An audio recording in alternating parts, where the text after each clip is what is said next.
Hello everyone. Now let's see chapter number 9 from class 7 civics. The chapter name is struggles for equality. इस chapter में हम देखेंगे कि equality के लिए कैसे कैसे स्ट्रगल्स करेंगे। सबसे इम्पोर्टेंट फैक्ट जो आपको याद है 2011 की सेंसस का डाटा दिया। अभी तक जो सेंसस की रिपोर्ट हमारे पास सामने है वो सेंसस 2011 की। सो यहाँ पर 48.5% वुमेन है। तो अगर स्टेटमेंट आ जाती है मोर देन 50% है, 50% से ज्यादा है, तो स्टेटमेंट आपकी गलत हो जाती है as per the census of 2011। Then आपकी मुस्लिम्स की पॉपुलेशन बताई हुई है 14.2, शेड्यूल्ड कास्ट की पॉपुलेशन 68.6 एंड रफली शेड्यूल्ड कास्ट की हाफ पॉपुलेशन है शेड्यूल्ड ट्राइब्स की, दैट इज 8.6। तो रफ फिगर्स याद रखनी एग्जैक्टली याद रखना। वुमेन की 48.5, Muslims 14.2, scheduled caste 16.6 and scheduled tribes 8.6। Struggle for equality refers to struggle for equality का मतलब है कि जो कॉन्टिन्यूस एफर्ट्स लोगों ने करे, इंडिविजुअल्स ने करे, ग्रुप्स ने करे इक्वल राइट्स के लिए, इक्वल अपॉर्चुनिटी देने की और जस्टिस के लिए सोसाइटी में।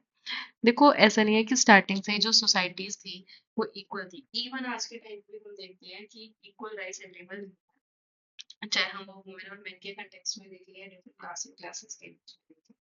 तो बार बार क्या होती है, स्ट्रगल करी जाती है, बार बार वॉइस रेज करी जाती है इक्वालिटी के लिए। इंडिविजुअल्स अकेले भी करते हैं, ग्रुप्स इकट्ठे आकर भी करते हैं और अपने ओपिनियंस रखते हैं कि किस तरीके से इक्वालिटी अचीव करी जा सकती है सोसाइटी में।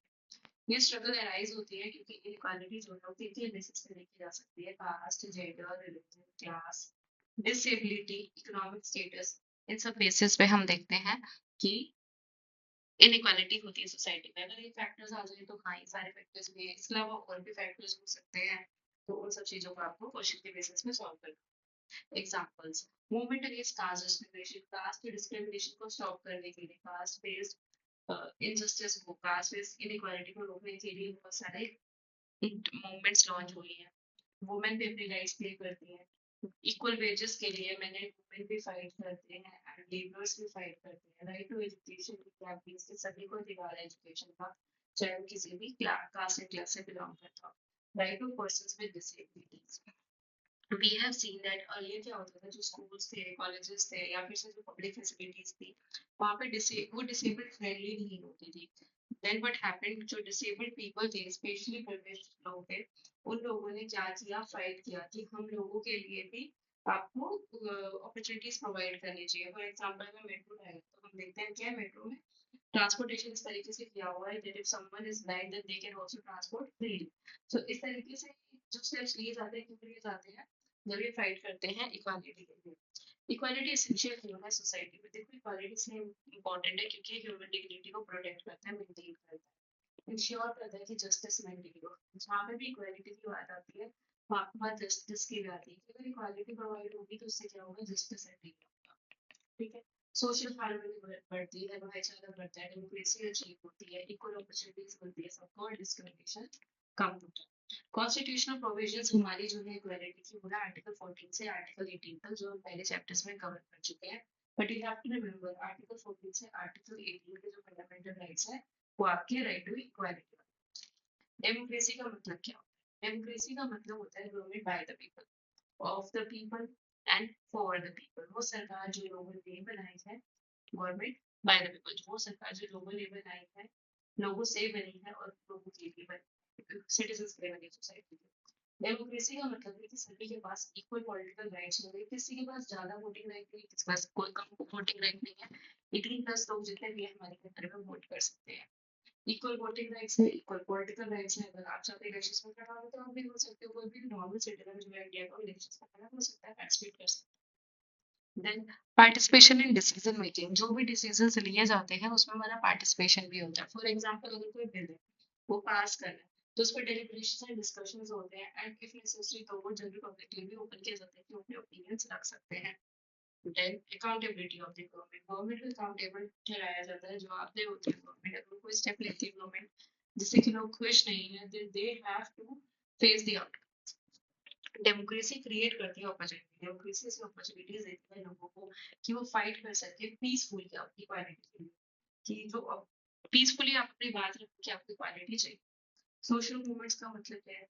Social movement is an organised effort. Social movement एक ऑर्गेनाइज्ड एफर्ट होता है, मतलब एक साथ लोग आते हैं और क्या करते हैं, कोई भी सोशल या पॉलिटिकल चेंज लाने की बात करते हैं। सोसाइटी में अगर कुछ भी गलत हो रहा होता है तो उसके लिए लोग क्या करते हैं, एकजुट होकर अपने ओपिनियन रेज करते हैं, जिसको हम सोशल मूवमेंट कहते हैं। देन सोशल मूवमेंट की कैरेक्टरिस्टिक्स क्या है, कलेक्टिव एक्शन है, लोग एक साथ आके अपनी बात करते हैं। कॉमन ऑब्जेक्टिव होता है, लोगों का एक पर्टिकुलर ऑब्जेक्टिव होता है कि हमें कोई चीज अटेन करनी, ठीक है। जैसे फार्मर्स कोऑपरेटिव्स अगर एक साथ आए तो एग्रीकल्चर रिलेटेड कोई भी ऑब्जेक्टिव के लिए बात करेंगे। Peaceful protest in most cases, generally जो सोशल मूवमेंट्स होती है वो पीसफुल होती है, but it might turn violent in some cases. Public participation, social movements में लोग एक साथ आके पार्टिसिपेट करते हैं, as seen in the Jantar Mantar case of now. जैसे कि नीट का एग्जाम लीक हुआ, नीट का एग्जाम डिले हो रहा है, तो हम देख रहे हैं कि लोग एक साथ क्या आ रहे हैं, अपने ओपिनियंस रेज कर रहे हैं।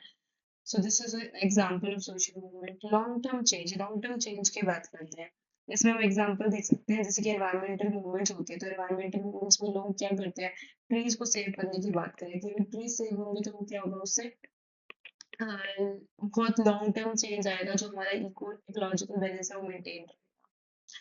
देन तवा मत्स्य संघ, ये एक क्या है, संघ है। संघ means a group of people who have come together for a common objectives, okay।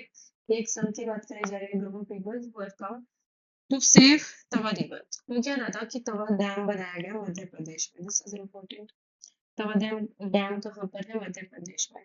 बहुत सारी लोकल कम्युनिटीज जो डिपेंडेंट थी फिशिंग पे, उनका लाइवलीहुड स्टॉप हो गया। देखो उसके आस डैम बिल्ड किया गया, उसके आसपास रहने वाले जो भी लोग थे वो तो इसी पानी पर डिपेंडेंट थे फिशिंग के लिए, अब वो फिशिंग के लिए डिपेंडेंट नहीं थे, अब उनका लाइवलीहुड लॉस हो गया। तो लोकल फिशर जो वहाँ के रहने वाले लोग थे, उन्होंने अपने आप को ऑर्गेनाइज किया और तवा मत्स्य संघ बनाया। उन्होंने कहा कि हमारा हक है फिशिंग राइट है। उन्होंने सरकार के साथ नेगोशिएट किया। उसके बाद क्या हुआ, गवर्नमेंट ने इनको फिशिंग राइट दिया और इम्प्रूव किया लाइवलीहुड इन लोगों का, लोकल पीपल का। इससे हमें क्या पता चलता है कि अगर कोई भी करेक्टिव एक्शन लिया जाता है, then it can bring change। corrective actions can bring change, क्योंकि लोग एक साथ आके एकजुट होकर उन्होंने अगर बात रखी है तो उनके ओपिनियन को सुना गया है, समझा गया है। then people's participation strengthens democracy। Democracy को स्ट्रॉन्ग करने में लोगों का पार्टिसिपेशन, पीपल्स का पार्टिसिपेशन बहुत ही इंपॉर्टेंट रोल प्ले करता है, ठीक है। Communities can secure their rights through peaceful struggle. कोई भी कम्युनिटी है अगर वो एक साथ आके अपनी बातें रखती है तो पीसफुली वो अचीव कर सकती है जो भी उनका मोटिव है, जो भी वो गेन करना चाहते हैं। देन पीपल में फेस इनइक्वालिटी इन एजुकेशन। लोग अचीव करते हैं इनइक्वालिटी किसमें, एजुकेशन में, एम्प्लॉयमेंट में, हाउसिंग में, हेल्थ में, पब्लिक प्लेसेस में, ठीक है। तो यहाँ पे क्या बताया हुआ है कि बहुत सारी जगह पे हम देख सकते हैं कि लोगों को इनइक्वालिटी फेस करनी पड़ सकती है। हो सकता है उनको एजुकेशन वैसी ना मिल रही हो, अनएम्प्लॉयमेंट फेस करना पड़ रहा हो, एम्प्लॉयमेंट फेस करना पड़ रहा है तो इक्वल वेजेस नहीं मिल रहे हैं, इवन घरों में भी हम देखते हैं इक्वालिटी नहीं होती है। हेल्थ केयर सेक्टर में लोगों को इनइक्वालिटी फेस करनी पड़ती है, पब्लिक प्लेसेस में या असिस्टेड रिसोर्सेज में। फिर से इसके एग्जांपल है caste discrimination, gender discrimination, disability related behaviours and economic inequality. But government क्या करती है, स्टेप्स लेती रहती है, क्या करने के लिए, प्रमोट करने के लिए इक्वालिटी को। कैसे, लॉज बनाएगी, कानून बनाएगी, कुछ वेलफेयर स्कीम्स गवर्नमेंट रन करती है, एजुकेशन प्रोवाइड करके, रिजर्वेशंस प्रोवाइड करके, फंडामेंटल राइट्स प्रोवाइड करके और डिस्क्रिमिनेशन को प्रिवेंट करके, फॉर एग्जांपल आर्टिकल 17। तो अगर क्वेश्चन ऐसा आता है उनसे कौन सा स्टेप है जो गवर्नमेंट ने लिया है प्रमोट करने के लिए इक्वालिटी, तो आप इन सारे ऑप्शंस को टिक करोगे। all these points are to make all these points have been added to make you understand the concept। अगर आपको concept समझ में आ गए तो आप क्वेश्चन खुद ही सॉल्व कर लोगे। अगर क्वेश्चन आता है कि क्या रिजर्वेशंस प्रोवाइड करके गवर्नमेंट इक्वालिटी प्रमोट कर रही है, तो हाँ assertive स्टेप ले रही है, पॉजिटिव स्टेप ले रही है, because all those people have faced discrimination in the past।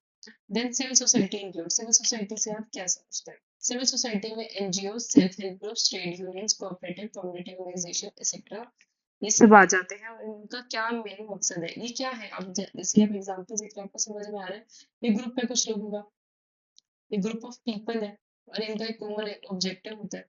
In group of people का एक कॉमन ऑब्जेक्टिव होता है, ठीक है। तो देखो जैसे कि कोई सेल्फ हेल्प ग्रुप है, ठीक है, एक साथ आए हैं, इनको कोई बेनिफिट होगा, ये फंड सेव करेंगे, ठीक है, एक दूसरे को फाइनेंशियली सपोर्ट करेंगे। ट्रेड यूनियन है, वर्कर्स के राइट के लिए बात कर रहे हैं, ठीक है। कोऑपरेटिव्स हैं, सेविंग्स करेंगे, एक दूसरे की हेल्प करेंगे। कम्युनिटीज ऑर्गेनाइजेशंस अपने आसपास जो भी इशू भी होगा उसको रेज करेंगे। फंक्शंस क्या है इन सारे सोसाइटी ऑर्गेनाइजेशंस के, अवेयरनेस रेज करना, प्रोटेक्ट करना राइट्स को, वीकर सेक्शंस को हेल्प करना और रिफ्रेश करना की पॉलिसी को. That's all in this chapter. Mostly things were to make you understand. अगर आपको समझ में आ गया, you don't need to revise this chapter again and again. बस अब ये याद रखना है यहाँ पे कि जो तवा रिवर है वो कहाँ पर है, मध्य प्रदेश में. ये एक आपका फैक्ट है. इसके बाद आपने सब कुछ समझा है. देन आर्टिकल 14 टू आर्टिकल 18 आपके राइट टू इक्वालिटी से रिलेटेड है, ये आपको याद रखना है. This is also a fact. Then according to census 2011 this and this goes on. That's all in this chapter to remember. If you have any doubt, please feel free to ask in the comment section below or in the group that we have. That's all in this chapter.